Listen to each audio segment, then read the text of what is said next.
Assalamualaikum warahmatullahi taala wabarakatuh. Kita berjumpa lagi untuk Kopi O bersama Rasyid Sibi. Hari ini saya menjemput seorang sahabat lama. Memang dah lama kami bekerja sama dalam banyak drama. Happy ke, sedih yang sangat-sangat ke, yang komedi-komedi ke, she's the best. Okey, kalau nak tahu siapa dia, ini dia. Kita persilakan. Assalamualaikum. Waalaikumsalam. Sila masuk.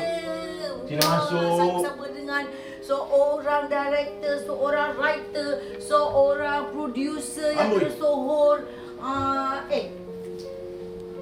Nak ambil title P.Ramlee ke? Confirm mah.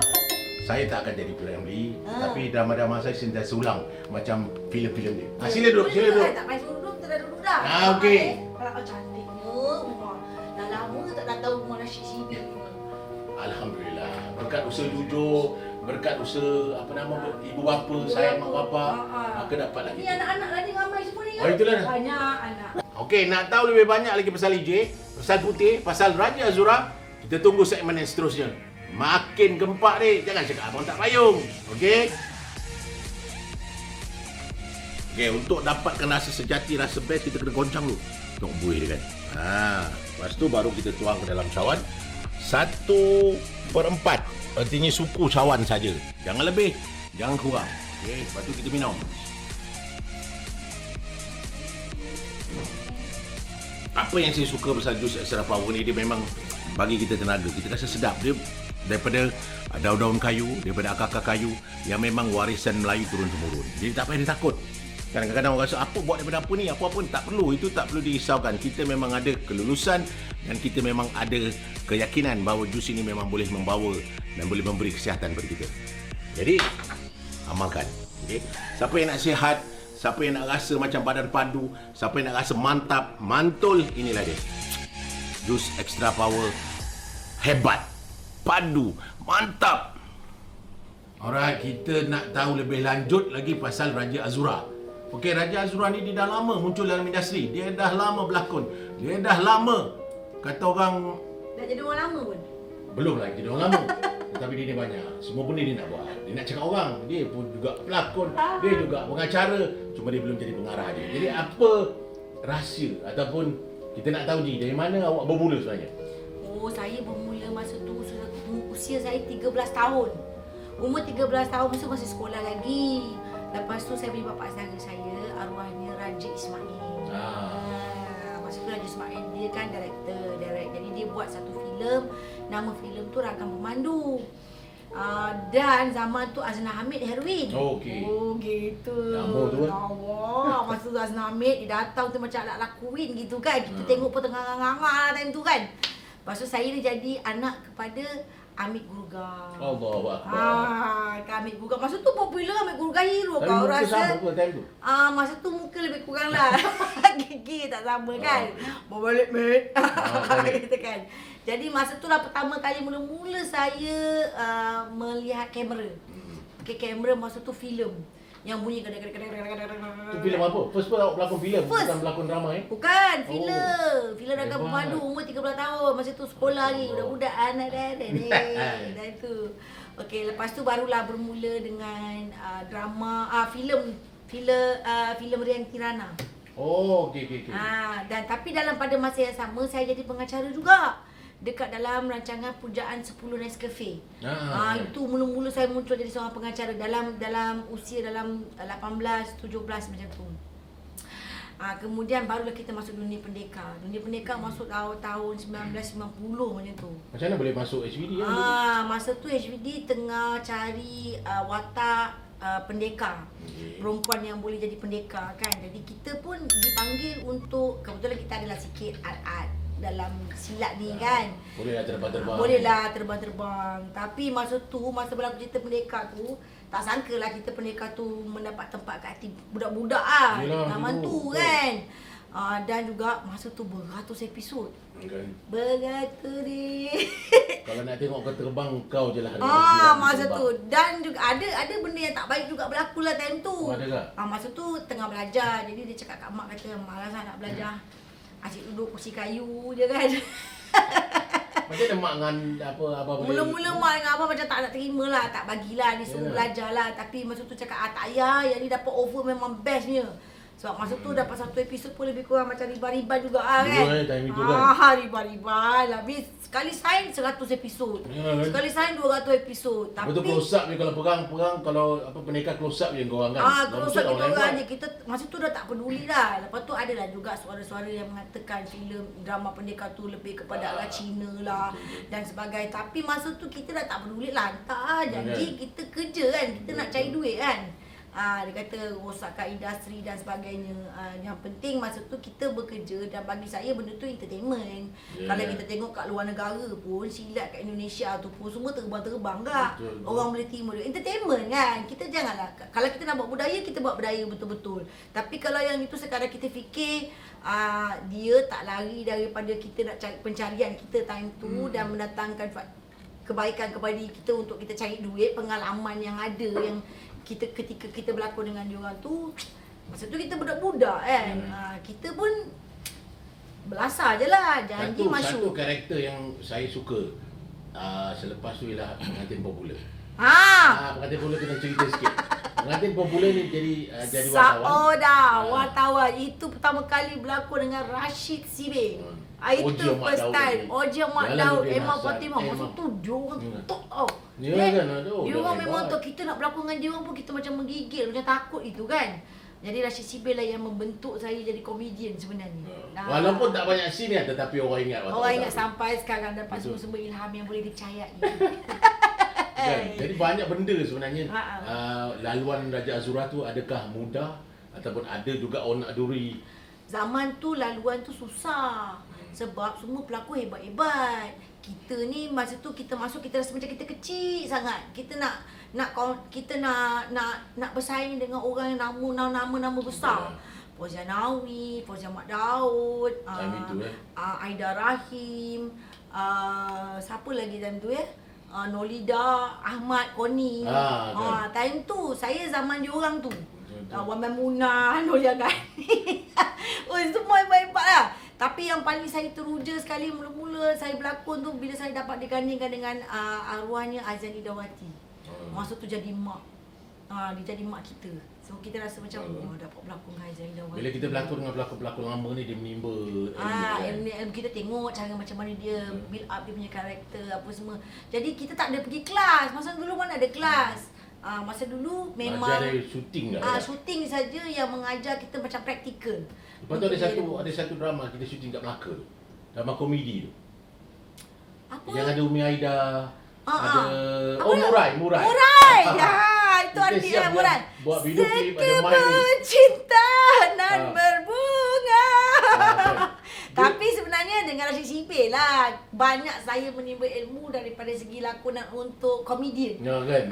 Komedian banyak dengan Rashid Sibe. Rashid Sibe banyak masuk Mak Ani, arwah Mak Ani yang tak kelakar tu pun kau kelakarkan kan. Capu lagi dah. Jadi benda-benda tu yang menyebabkan kita dapat menimba ilmu, pengalaman. Kita bukan komedi pun. Tapi sebenarnya director pun main peranan penting. Terima kasihlah bapa kan. Memainkan peranan penting untuk kita jadi yang terbaik. Kalau kita buat bersungguh-sungguh kita jadi lah. Apabila kita dapat seorang pelakon yang boleh dibentuk, senang sikit kan. Dia taklah kata orang kayu kan. Jadi benda-benda yang berlaku sekarang ni lain macam sikit. Tapi kita nak tanyalah rahsia Rashid Sibe juga. Macam mana rahsia Rashid Sibe bila nak create karakter pelakon tu sampai pelakon tu terbentuk menjadi seorang komedi. Tu rahsia tu apa? Mak cerita sikitlah. Sebab ada rahsia jadi kita tak adalah rahsia. Bila tak ada rahsia tak boleh ceritalah rahsia tu. Walaupun hari ni jadi kita jumpa lagi lepas ni Sebab Rashid Sibe interview kita kan, kita pernah tanya juga dia ada mesti ada rahsia dia, macam mana dia boleh korek orang tu, boleh daripada orang tu tak komedi dia jadi komedi. Contoh macam arwah Mak Ani. Dalam cerita Mak Dispatch. Murai larung kau orang tua tu kan. Kau jadi dia jawab cerita Murai tu. Sedangkan masa tu Wan Maimunah memang popular sebagai seorang komedi. Sekali tiba-tiba kau masuk kat Mak Ani. Dia bantai menyanyi pula Ai Burung Punggung. Kau rasa dia sebenarnya satu benda apabila saya seorang pengarah macam Kak Angku, dia beri peluang kita berlakon. Jadi kita tengok karakter dia. apa yang boleh kita korek. Apabila kita korek, kita bedal. Lepas tu apa kehendak yang penonton nak tengok. Lepas tu apa pula kehendak yang tu nak tengok. Apabila mak ni muncul dia seorang wanita yang serial Hawa. Dia berlakon Hawa, air mata ni perempuan ni. Tiba-tiba datang, "Syed, aku nak berlakon komedi, Syed, tolonglah bagi mak nak berlakon komedi." So, saya ambil dia, saya tengok dia macam mana perempuan ni nak buat supaya dia jadi lain daripada orang lain. Maka muncullah Cik Wuk Lenggok. Berjalan di Belenggok, cakap dia panjang-panjang. Jadi dia pun sebenarnya terperanjat yang dia berlakon komedi. Pada saya semua orang boleh, tapi nak kena korek dalam lah. Ya, tapi bukan semua director boleh buat. Ada director yang nak komedi ke orang yang serius tapi tak jadi. Jadi cerita ni sekarang dirancangan tu saya yang jadi pengacara. Jadi nak tahu lebih banyak pasal Raja Azura, kita jumpa lepas. Alright, Raja Azura. Only Raja Azura. Bismillahirrahmanirrahim. Alright, setiap pagi selepas sarapan saya akan minum jus extra power ni. Memang power ni. Sebelum minum kan kita rasa macam aduh mak letih je, nak bergerak pun rasa malas je. Tapi lepas minum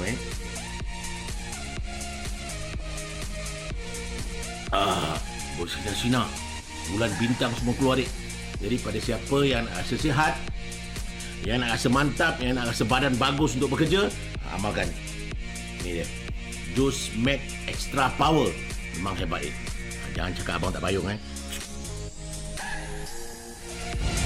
Satu drama siri yang paling tidak dapat dilupakan oleh seluruh rakyat Malaysia. Tahu cerita apa? Mak Dispatch lah dik. Mak Dispatch Raja Azura sebagai EJ. Mak dia panggil Putih, mak dia Nora Ramli. Adalah satu fenomena time itu. Semua orang suka tengok cerita tu kan. Dia fun, dia menarik dan dia family. Dan juga dia jadi watak tomboy EJ ni. Dan macam ni lah EJ ni. Watak tomboy tu sebenarnya lepas kita orang buat baru cerita Kajol keluar. Cerita baru Sofia Jane filem pun keluar tentu. Kita orang buat tomboy dulu tahu. Tapi kita terkejut juga macam mana Hindustan boleh tiru kita kan? Jangan dia tengok cerita kita ke tak? Itu dia orang kata kita je tengok Hindustan, tapi sebenarnya Hindustan pun tengok cerita kita. Tapi cerita itu memang satu kata orang kehebatan meletupnya drama Melayu di Malaysia kan. Zaman-zaman tu kira macam satu kejaya lah. Bagus juga satu kejaya. Tahu tak Nabil cakap apa ke saya?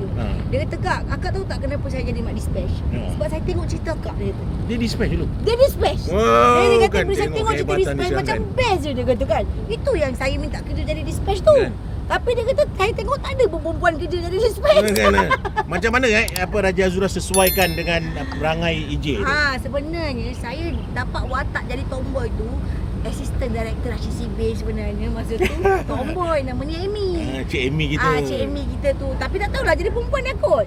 Masih lagi rasa rambut putih. Rambut putih. Okey, masa tu saya tengok karakter dia. Cara dia cakap, cara dia jalan apa semua. Jadi saya cuba menguasai watak tomboy tu menerusi Amy punya perwatakan. Assistant director RCCB waktu tu. Dan kawan-kawan kita kan, kawan-kawan kita dalam dispatch tu dah berpuluh tahun saya rasa kita masih lagi berkawan. Dan nampak apa persahabatan yang begitu akrab dalam mau tak? Masa tu kita tak ada job. Kita tak ada job, kita akan panjat pagar Rashid Sibir Pak, tak ada syuting. Malam-malam ketuk pintu. Gila tak gila time tu kan? Tolonglah Pak bagi kita orang job. Jadi keluarlah cerita Mak Dispatch tu. Yang tak ada kita ada kat masa tu job susah. Lepas kita recession kot masa tu. Tahun 1997 lepas recession tu. Dan paling sedap sekali masa Mak Dispatch kita suka hati nak pergi mana. Pak, hari ni rasanya kita syuting kat luar lah. Kita pergi syuting kat Langkawi. Keluarlah kita. Syuting Langkawi lah Pak. Bapak bawa pergi syuting Langkawi. Pak, apa kata Mak Dispatch naik kapal? Naik kapal. Naik kapal. Pergi Langkawi naik kapal terbang dia tak ada. Kapal tu pun dah karam dah. Mati. Dah tak ada kapal tu dah. Jadi masa tu kita rasa industri macam baru nak berkembang kan. Tetapi dengan apa nama kehebatan drama, dengan kehebatan pelakon-pelakon, dia membuka ke arah sekarang kan. Membuka katalah kata orang Mak Dispatch tu. Tapi kan. nak dapat lagi macam tu dah tak ada lah bang. Dah tak dapat, tak jadi dah. Dia satu benda masa saya create 2000 pun mula-mula kita create Mak Dispatch dah saya rasa dalam 20 tahun kot 20 tahun lebih dah. Lebih kurang. Kita tengok kawan-kawan. Semua pelakon-pelakon dalam tu lah kawan-kawan. Jadi agaknya semangat kawan-kawan tu bila kita masuk kan kita jadi. Dan semua orang nak bekerja. Semua orang nak suak bekerja.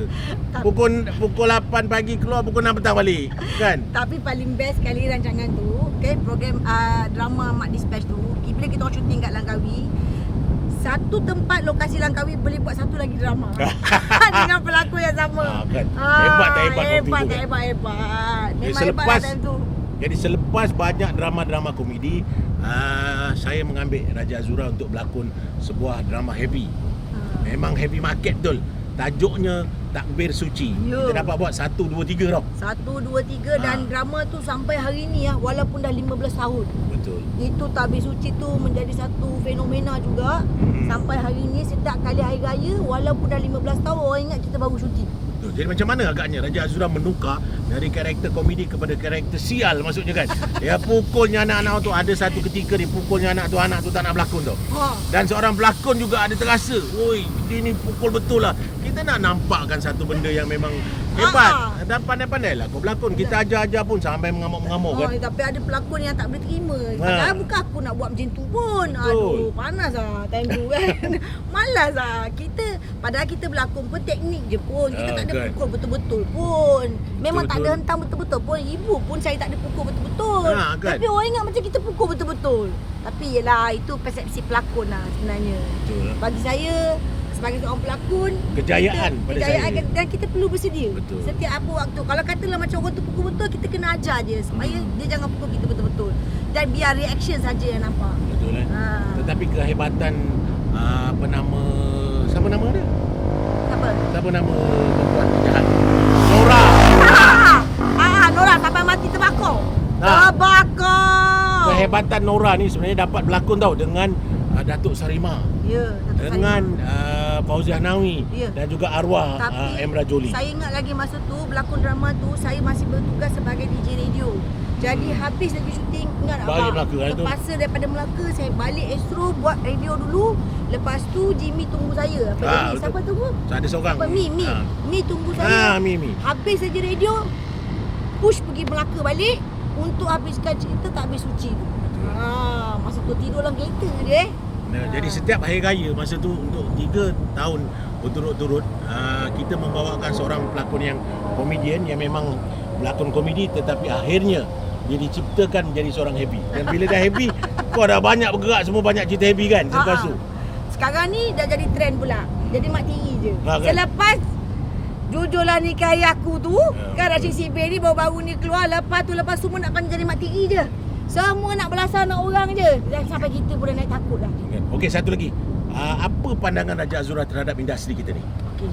Saya punya pandangan dalam industri kita ni, sebenarnya industri kita daripada segi sudut drama memang maju. Okey, makin lama makin banyak, memang banyak drama episod dan sebagainya. Tetapi daripada segi sudut pembayaran abang, kan sama juga.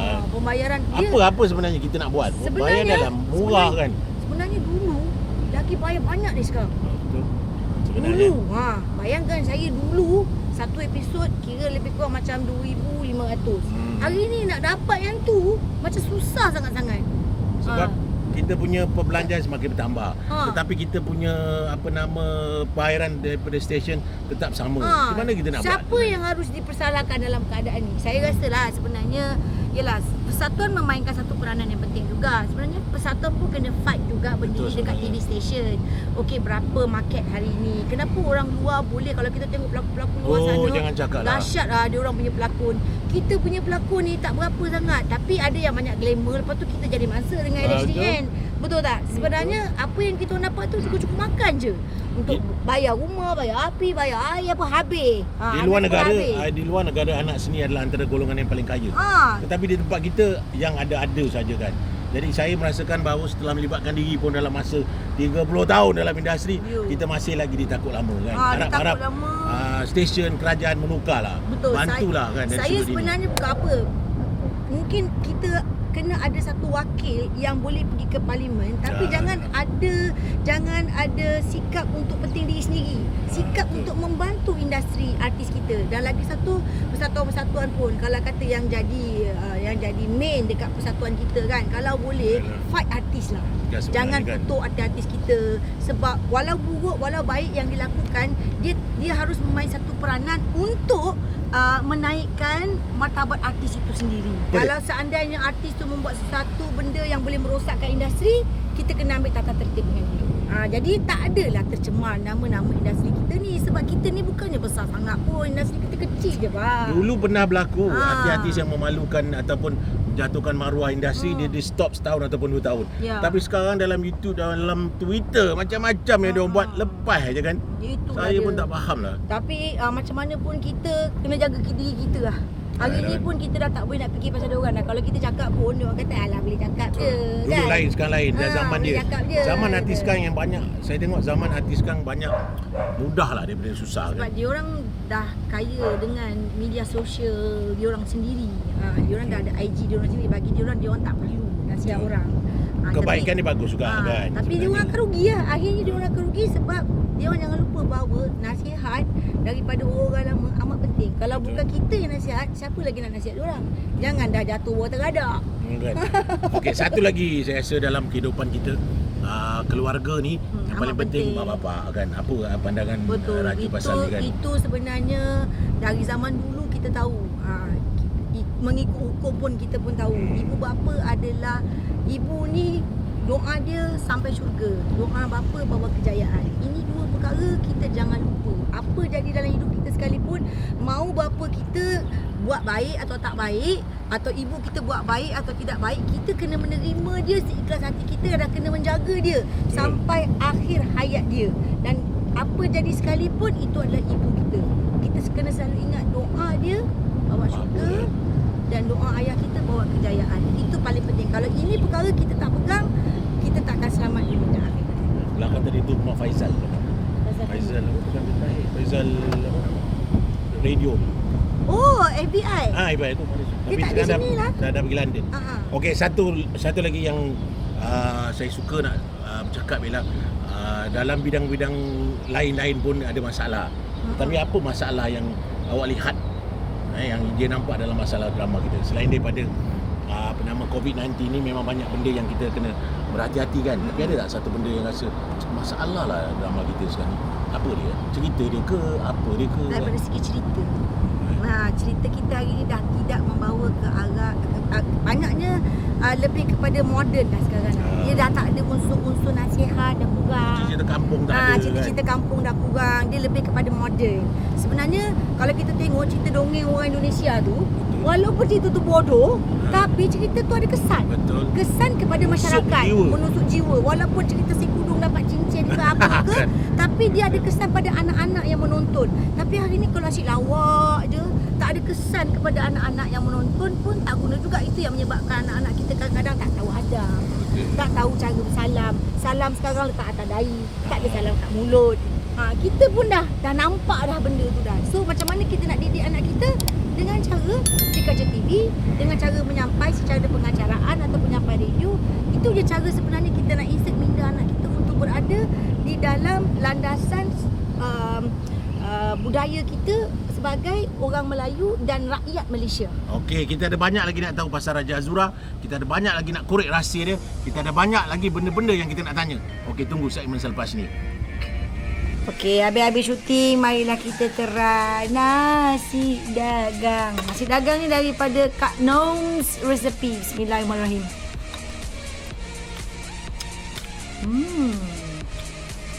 Kalau kita buat review kan, tak sedap pun kita kata sedap. Tapi yang ini memang sedap. Okey, korang boleh dapat nasi dagang ni murah-murah dan rasa pemuas sedap.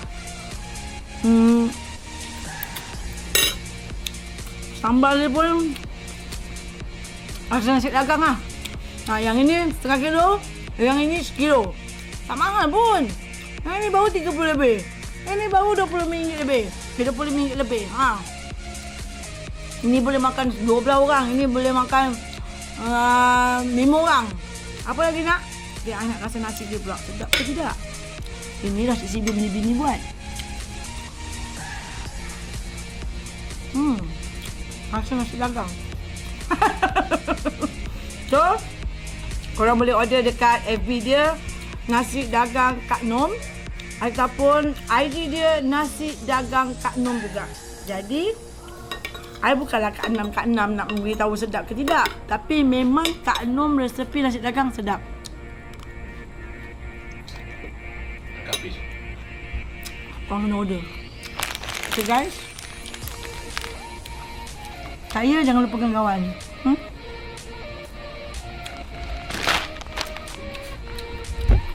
Ganti kita tak? Sedap ah? Serius? Mana tak? Makan tak? Boleh makan. Mana tak? Tahu tekan je. Okey, inilah masalahnya. Ni dah lama tak jumpa kawan. Aduh, pengsan. Ni ruang tamu buat lain Ni kita makan, minum. Nak tayar Minum rumah kopi. lah. Nak tayar rumah. Kompong lah. Oh, rumah kayunya. Ruang tamu lain pula. Ni untuk makan. Kopi, secawan kopi. Mesti kat sini lah. Secawan kopi dia? Nah, Kaya takkan secawan kopi? Kalau jemput orang kampung matilah aku. Secawan ni. Okey, Raja Azura dah berpuluh tahun dah berlakon. Kadang-kadang orang cakap kan, apa nama? Dia duduk Orang cakap kadang-kadang, alamak, dah lama berlakon, apalah. Pandangan masyarakat pada kita. Maksudnya, kau dah berlakon, dah menghiburkan dia. Segala benda kita dah buat untuk dia. Ya. Tetapi, bagaimana tanggapan masyarakat terhadap seorang pelakon? Itu dia. Kita nak Ambil aku doa kisahkan hidup. tanggapan masyarakat ni buat apa? Tak payah dikisahkan benda tu semua. Yang penting producer panggil kita, producer bayar kita duit. Kita balik diam-diam jaga anak isteri je sudah. Betul. Tapi tanggapan masyarakat tu itu biasa. Itu lumrah dunia. Boleh ke pandang kamera ni? Boleh. Okey, itu lumrah dunia. Kita memang tak boleh lari daripada hakikat tu. Sebab saya tahu bukan dia orang bagi saya duit pun. Yelah, Cuma betul. saya akan jaga producer. Contoh macam bapak. Aku jagalah kan sebab dia bagi kita duit untuk berlakon. Macam tu. Kadang tak panggil pula, Kan ya tak tak? panggil pula. Lagi satu contoh kalau macam saya jadi pengacara. Bila kita buat pengacara majlis, kita akan banyak berdepan dengan datuk-datuk, datuk seri, Oh, yelah, betul. datin-datin kan. Kalau kita cakap terlebih sikit sekarang, rumah kau memang banyak tikus. Kadang-kadang tu kucing-kucing besar mengejar. Okey. Kadang-kadang datuk-datin kita nak kena jaga hati juga. Takut nanti kawan ingat kita ni cakap-cakap kita nak try suami dia pula. Ayolah, betul. Ada punya tu ada. Ada dek. Dan juga daripada segi pakaian pun. Daripada segi pakaian kena jaga. Kita kena tahu yang kita ni anak 3. So kita kalau kita tak nak orang ni, tanggapan orang yang bukan-bukan, kita ada anak 3, anak kita dah besar-besar, usia kita. Jangan pula pakai pakaian dah buang terbiat kau nak pakai skirt pendek. Memang kau kenalah, itu maknanya memang menempah maut lah. Walaupun memang, ada yang pakai lah. walaupun ada yang pakai memang sengaja macam kita nak suruh orang hentam kita. Kita kena jaga daripada segi sudut tu. Lagi satu, kena selalu dekat dengan kedua ibu bapa. Itu yang paling penting sekali sebab ibu bapa kita selalu nampak buruk kita. Jadi dia bila buruk kita dia akan tegur. Dia akan komen. Dia akan komen. Jadi bila dia komen, kita terima. Walaupun komen tu kita rasa macam menyakitkan hati kita. Sebab itulah kau sentiasa bawa mak angku dengan pak angku Ya, mana kan. itulah dia buah hatiku yang tersayang. Itu yang terbaik. Orang kata kalau kita nak cari orang yang sayang kita seumur hidup, mak bapak kita je. Suami belum tentu. Aku bukan cakap kau pak. Tidak. Tapi tak ada kan orang cakap kau cuba rampas suami orang ke sebab terlejeh ada? Tak ada. Beradu tek rambut ada? Pernah? Tak ada. Tak pernah sebab Raja Azura ni bila orang nak cakap kata nak je, orang tu pun dah seram. Lu takut dia orang Dia ni? tak berani. Kita dah bagi tahu. Pertama sekali saya bagi tahu, orang akan tanya, "Tak nak kahwin lagi ke? Tak nak kahwin lagi?" Walaupun soalan tu tak ada, aku bagi tahu sekarang. Aku akan cakap yang ada pun tak balik-balik dan takut nak balik. Ini kan pula yang baru. Dia berani ke? Masuk. Tapi tak ada dalam sudut tak. hati yang jauh itu nak mencari pengganti ke kan? Takutlah. Dia tahu dia cari. Dia takut berapa? Pengalaman yang kita lalui. Dia sekarang ni pertama sekali fokus adalah nak besarkan anak. Dalam hidup ni kalau kita tak nak Dah besar kita dah tamat, belum lagi. Belum menempuh masa depan yang betul. Okey, sampai dia ambil belajar. Yang kedua, fobianya ialah nak berpaduan. Bahaya. Itulah, tapi kadang-kadang bukan apalah kan, kalau ada suami tu adalah kawan bergaduh. Tak ada, pernah. Kan? Baik aku bergaduh dengan mak aku. Bergaduh dengan anak-anak aku. Tak boleh Dia memang tutup story lah. Kita dah selesa sangat Tutup dah. story lah. Tutup story. Habis-habis pun kita raba-raba, bucu katil lah. Sudahlah, sama je. Okey, apa pencapaian terbaik kau Ji dalam industri, pencapaian terbaik daripada HVD dulu sampailah sekarang, sampailah kepada pengacaraan, walaupun kita tahu banyak onak dan duri dalam bidang pengacaraan kan. Tetapi kau masih lagi meneruskan perjalanan, masih lagi kuat untuk pergi ke arah menjadi anak seni ni kan. Okey. Pertama sekali masa mula-mula masuk umur 13 tahun tu, mula-mula masuk memang meletup cerita Pendekar lah dengan HVD. Masa tu dapat jadi pelakon TV Wanita Popular 1993. Lepas tu saya masuk pula dalam bidang pengacaraan. Alhamdulillah 4 kali berturut-turut dapat jadi pengacara TV paling popular. Anugerah Bintang Popular, syukur alhamdulillah. Berlakon pula dengan Rashid Shibir, berlakon jadi perempuan jahat. Dapat pula jadi pelakon jahat terbaik. Alhamdulillah kan. Dan juga bila saya masuk jadi penyampai radio, alhamdulillah, hari ini walaupun saya dah tinggalkan dunia radio 5 tahun, tetapi saya masih lagi diterima dan saya memenangi 4 tahun berturut-turut dalam Reader Digest baru-baru ni. Maknanya saya adalah penyampai radio paling dipercayai. Itu adalah award Asia. Mengatasi Indonesia, Taiwan, Singapura dan Malaysia. Tapi ada tak dalam perjalanan sebagai seorang artis tu kau rasa macam menyesal lah aku jadi anak seni, ada tak? Tak ada, mana boleh, sebab rezeki. Itu rezeki, sebab anugerah yang Allah bagi ni bukan semua orang ada. Tapi kita jangan salah guna. Syukur alhamdulillah, yang paling penting benda yang kita buat tu berkat. Kita nak tahu dunia seni ataupun perkara yang kita lakukan berkat atau tidak, berapa lama kita bertahan dalam industri tu. Baru kita tahu benda tu berkat. Kalau kita sekejap-sekejap tu, berkat tu memang berkat lah, tapi barakah je lah. Lain macam berkat ni. Okey, satu lagi, kita dah syuting bertahun-tahun kan. Dulu punya keadaan syuting, kalau 7 hari kita boleh last sampai 7 tahun. 70 tahun. Dia punya persahabatan dia lain macam. Kan kita silaturahim tu nampak macam close sangat. Tapi sekarang ni macam mana pendapat? Sekarang memang tak ada lah. Lain sangat. Lain sangat-sangat. Kita pun dah, okey, dah walaupun dah lama tak berlakon, sekali ni bila masuk itu berlakon dengan bapa, okey, sebab kita kan memang dah biasa. Tapi bila saya masuk dalam production luar, baru saya nampak ada gap tu. Lain sikit. Patutlah diorang ni macam tak boleh lasting lama dengan kawan, sebab bila habis syuting tu habis. Dia dah tak ada contact each other dah. Dah macam dalam hati tu kosong kan. Lepas tu bila syuting pula, ada bila skit reading pula, artis tak datang, PA yang datang untuk skit reading. Tapi kita tak ada, saya no comment lah benda tu, sebab masing-masing yang bawa, masing-masing dibayar, dan bagi saya bekerja tu adalah satu tanggungjawab. Jadi kenapa orang lain yang kena ambil tanggungjawab tu? Kita yang kena ambil tanggungjawab tu. Lepas tu ada juga pelakon yang macam okey, kalau dia pegang watak ni hero heroine macam ada tak boleh nak match together. Selalu dalam kereta, selalu duduk sana. Tak nak rehearsal, tak nak apa. Payah kan dia tu. Tapi oleh kerana kita orang lama dalam industri ni, kulantar kan. Sebab apa? Kita dah tahu dah main fuse kita kat mana. Bila kita tahu watak kita, okey, kita tahu hari ni sini kita nak kena jadi macam ni. Kita dah tak perlu rehearsal. Kalau kau tak nak rehearsal ke aku pun, aku tak ada masalah. Aku dah boleh bawa dah apa. Sila dalam kau boleh hafal. Ya, kita makan semua sekali jalan. Jadi memang satu agaknya kita melalui proses tahun demi tahun ni kan. Jadi kita nak kembalikan balik aura tu macam memang masalah kan. Nak dapat balik macam kita dulu syuting Mak Dispatch berpuluh tahun yang lalu. Tapi bila kita sebut je geng-geng tu berkumpul, kita syuting dengan drama lain pun macam tu. Tapi sekarang ni, tapi sebenarnya Bapak, kita memang kena ikut peredaran zaman tu. Bila tapi saya tak best peredaran zaman dulu kan. Sebab kita dah masuk dalam dia. Tapi saya percaya zaman kita akan kembali semula. Sebenarnya bila berlaku je COVID-19 ni pun ada kebaikan. Dia bila kita tak ada syuting, masing-masing masuk ni tak ada syuting ke tak ada apa. Tapi bila syuting balik, semua dah jadi macam tu, rapat balik. Jadi macam together. Lepas tu syuting pun takut-takut, kita pun duduk makan sama-sama, tak boleh nak merayap, tak boleh nak duduk dalam kereta pun, masing-masing kena duduk dalam tempat. Itu pun salah satu kebaikan. Lah, kan? Ada mesra sikit-sikit lah. Okay, last one.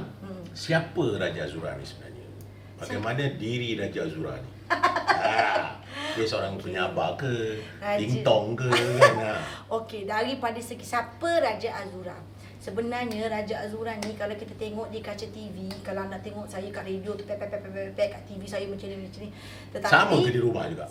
Sebenarnya di rumah tidak begitu. Lagi lebih. Saya di rumah agak serius sikit. Kan? Serius dengan anak-anak serius. Kelakar tu memang saya kelakar, sebab saya dengan mak saya pun saya kelakar, saya dengan anak-anak pun saya kelakar. Dan sebenarnya Raja Azura ni bukanlah jenis kadang-kadang bila orang jumpa saya, tak bising pun mulut katanya kan. Kita bukan bising macam tak ada sebenarnya. Bila kita kat TV je, sebab itu adalah kehendak.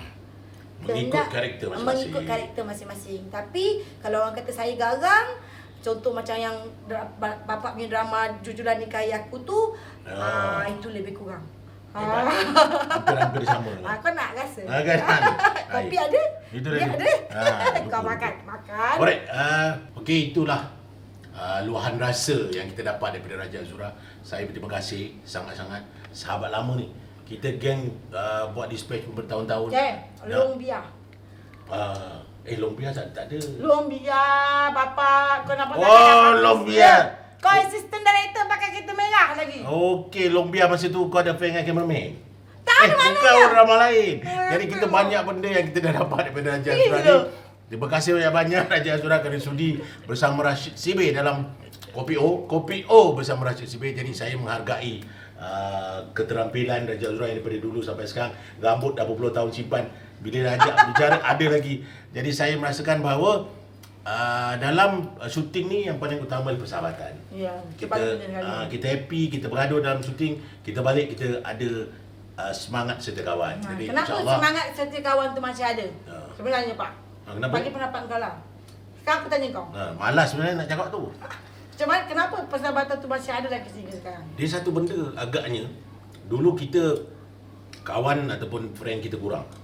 Bila syuting drama tu, hanya drama stesen itu saja. Stesen lain tak ada. Dan dulu pula pekerja-pekerja, macam saya director, macam Raja Azura pelakon, macam dia orang kru, commitment tu very strong tau. Kita passion kita. Agaknya aku suka sangat berlakon, aku suka sangat mendirect. Jadi bila habis 7 hari, 8 hari, dulu kita dalam 10 hari tu kan. Jadi kita rasa rindu. So bila calling, kat mana nak lepak sana, mesti kita lepak. Dan sampai sekarang hubungan tu baik. Sebab kita dalam ni.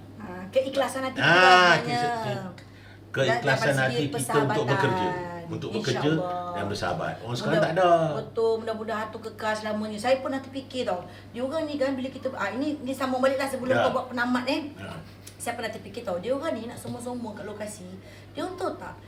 Terjadinya apa-apa sesuatu pada diri kita sebenarnya di lokasi ataupun tak ada di lokasi, kawan-kawan juga yang akan datang menziarah kita. Betul. Kawan yang ingatlah akan menziarah kita. Kalau yang hidup mungkin dia akan menziarah kat hospital. Yang mati mungkin kita akan ramai-ramai pergi solatkan dia, pergi sembahyangkan dia. Jadi jangan sombong. Betul. Sebenarnya sebab orang luar, peminat, netizen ataupun yang like korang beribu dekat Instagram tu pun habis-habis dia orang akan bagi Fatihah kat kita. Betul. Tetapi kalau kawan kita yang bekerja dengan kita ni, dia akan pergi untuk solatkan kita, at least, untuk doakan kita. Sebab tu kita perlunya persahabatan. Jadi dengarlah pelakon-pelakon baru, pelakon-pelakon lama, semua pelakon lah, semua anak-anak seni, bahawa separuh daripada kehidupan kita adalah untuk seni. Macam saya 50% di rumah, 50% lagi di location. Jadi semasa di location kita juga harus jadi baik seperti di rumah, supaya apabila berlaku suatu hal, kematian adalah sahabat-sahabat kita. Dah mati. Dah inna lillahi wa inna ilaihi raji'un. Jadi sama-sama kita berdoa untuk kesejahteraan anak-anak seni. Baik arwahnya dulu. Terima kasih. Baik arwahnya. Terima kasih banyak. Kopi O bersama Rashid Sibe. Minum dulu. Hebat.